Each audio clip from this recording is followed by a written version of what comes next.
పచ్చడి అయితే పెట్టేసుకుంటున్నాము. దానికోసం అయితే మెంతుల పిండి, ఆవపిండి, జీలకర్ర పొడి, ఇవి వేయించినవి జీలకర్ర, మెంతాలు, అలాగే పల్లి నూనె, పసుపు, అలాగే కారం పొడి, ఉప్పు. నిమ్మకాయ చట్నీకి కావలసిన పదార్థాలు ఇవి.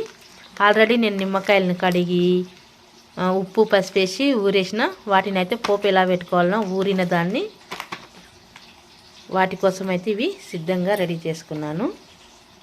చూడండి, నిమ్మ పచ్చళ్ళు అయితే ఇలా ఉప్పు పసుపు వేసి ఒక నిమ్మకాయని 4 పచ్చలుగా కోసి ఇందులో ఇత్తనాలు తీసేసి ఉప్పు పసుపు వేసి ఇలా అయితే ఊరబెట్టిన 4-5 రోజులు.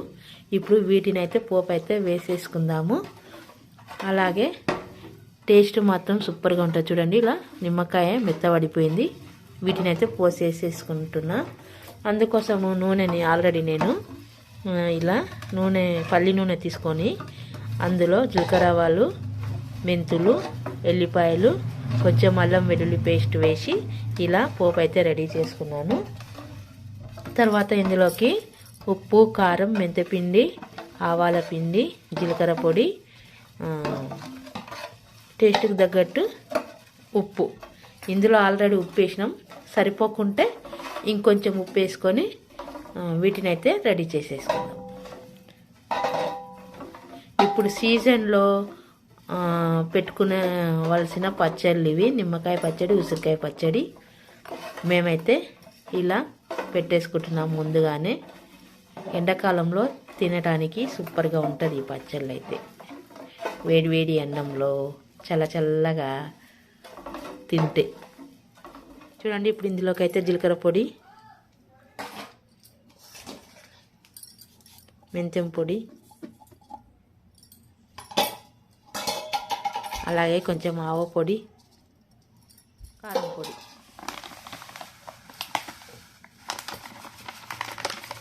వీటిని అయితే మంచిగా కలుపుకుందాము.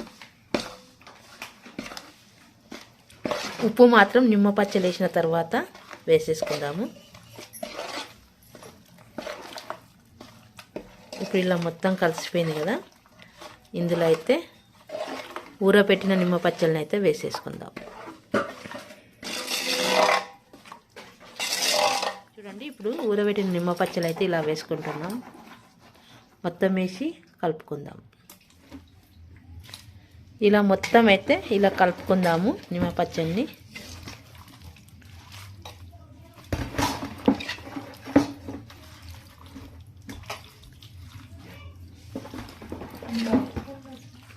నిమ్మకాయ పచ్చడి కూడా రెడీ అయిపోయింది. చూడండి, మొత్తం ఇలా కలిపేసుకున్నాము.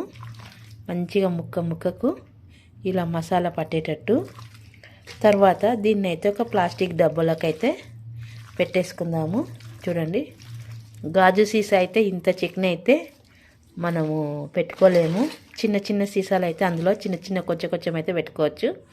ఇక సేఫ్టీ అయితే ప్లాస్టిక్ డబ్బాని అందులో అయితే వేసేసుకుందాము. మొత్తం మీద అయితే నిమ్మకాయ పచ్చడి కూడా రెడీ అయిపోయింది. ఇప్పుడు ఇది అయితే వేడివేడి అన్నంలో అయితే మక్కిన తర్వాత తింటే టేస్ట్ మాత్రం బాగుంటుంది.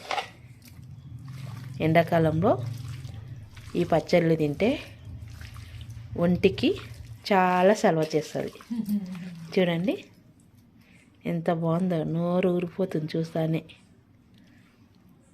ఇంకెందుకు ఆలస్యం, నా వీడియో నచ్చితే ఒక లైక్ చేయండి, షేర్ చేయండి, కామెంట్ పెట్టండి. మరొక వీడియోలో మళ్ళీ కలుద్దాం.